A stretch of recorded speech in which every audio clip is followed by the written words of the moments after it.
Hola amigos y amigas, ¿cómo estáis? Soy Juan Martín de J Solución Creativa. Vamos a empezar con las piezas más básicas de la papelería, como son las cartas, los sobres y las tarjetas de visita. En este vídeo, el primero de los tres que voy a realizar sobre la papelería básica, voy a hablar de cómo se debe de escribir una carta o cartas dentro del manual de identidad corporativa. Las cartas son los papeles en los que escribimos cosas relevantes de la empresa o del negocio. Por eso hay que darles una cierta personalidad para que no se confundan con las anotaciones sin importancia en un folio en blanco. Una vez decidido el formato que tendrá la carta y los elementos que ésta contendrá, hay que describirlos para que el usuario del manual pueda reproducirla tal cual. Existen tantas formas de diseñar una carta como personas en el mundo. Este ejemplo está compuesto por una cabecera y un pie de página. Podrá haber cartas con una sola cabecera, sin datos personales, incluyendo los datos personales, con una marca de agua, etc., como he dicho antes, a gusto del consumidor. Para describir una carta en un manual de identidad corporativa, hay que indicar la posición que ocupa cada elemento, indicando las distancias en base a una referencia, como las esquinas o los márgenes del papel.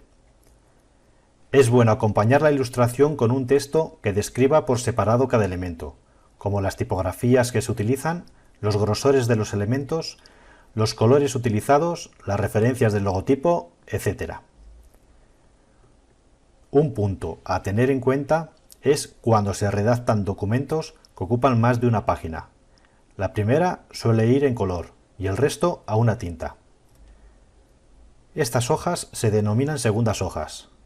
Esto se suele hacer porque las impresiones a una tinta o monocromáticas son más económicas que las de color, o por no completar el documento con hojas sin personalizar. Al igual que la primera hoja, hay que acotar sus medidas y definir la composición de sus elementos.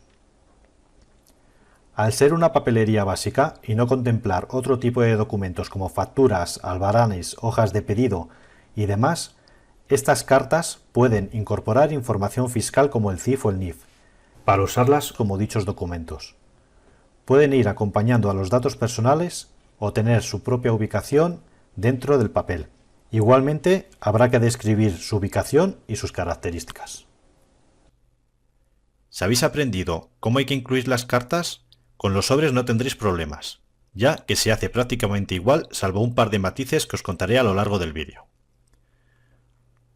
Lo primero que hay que tener en cuenta es qué tipo de sobres vamos a incluir. Existen multitud de tamaños y formas, pero vamos a centrarnos en los más estandarizados, que son el modelo DL o sobre americano, que puede ir con ventana o sin ventana, y que tiene unas medidas de 22 por 11 centímetros o de 22,5 por 11,5. El modelo C5 o tamaño A5, con unas medidas de 22,9 por 16,2 centímetros. Y el modelo C4, también conocido como tamaño folio o sobre bolsa, y que tiene unas medidas de 22,9 por 32,4 centímetros.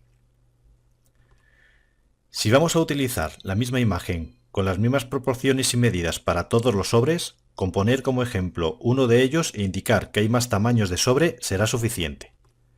Si por el contrario vamos a usar distintos tamaños de imagen en cada sobre, tendremos que poner un ejemplo de cada uno. En esta ocasión yo usaré el mismo logo con el mismo tamaño, por lo que únicamente haré el ejemplo con el sobre americano. Se acotan todas las medidas teniendo como referencia la esquina inferior izquierda y la base del sobre, ya que estos elementos son comunes a todos los tamaños de los sobres. Hay que contar con el espacio que puede ocupar la ventana del sobre si lo tuviera. Y como en otras ocasiones, se utiliza una descripción detallada de los elementos que la componen, tipografías, colores, logo, etc.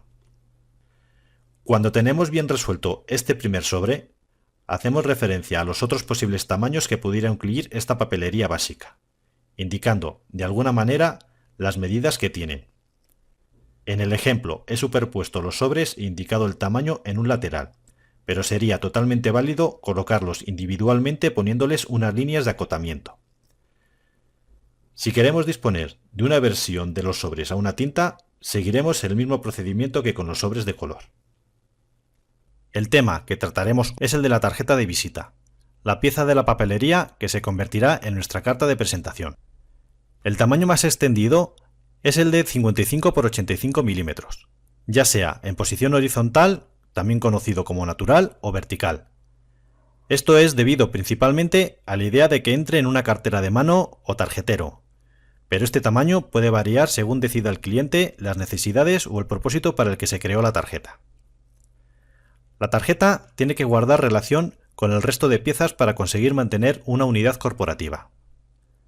Podemos tener diferentes tarjetas, pero todas ellas deberán quedar reflejadas en el manual de identidad corporativa. Pueden estar personalizadas o no, a doble cara o que exista una tarjeta de prestigio con unas características muy concretas, como la impresión con tintas especiales como el oro o el plata. Para especificar sus propiedades, procederíamos de la misma manera que con el resto de la papelería. Colocaremos en una página del manual una representación de la tarjeta e indicaremos las medidas y posiciones de todos los elementos como el logo, la dirección, el nombre, el cargo y otros elementos de diseño que pudiera tener.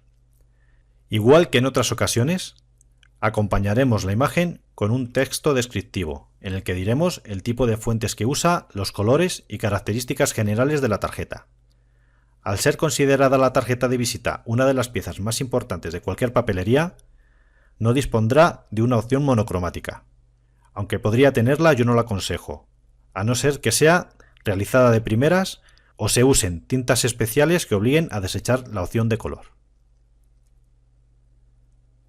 Podéis ver los vídeos anteriores de cómo crear un manual de identidad corporativa o suscribiros a mi canal pinchando en el icono de información de la esquina superior derecha del vídeo. Gracias por estar ahí y hasta la próxima entrega.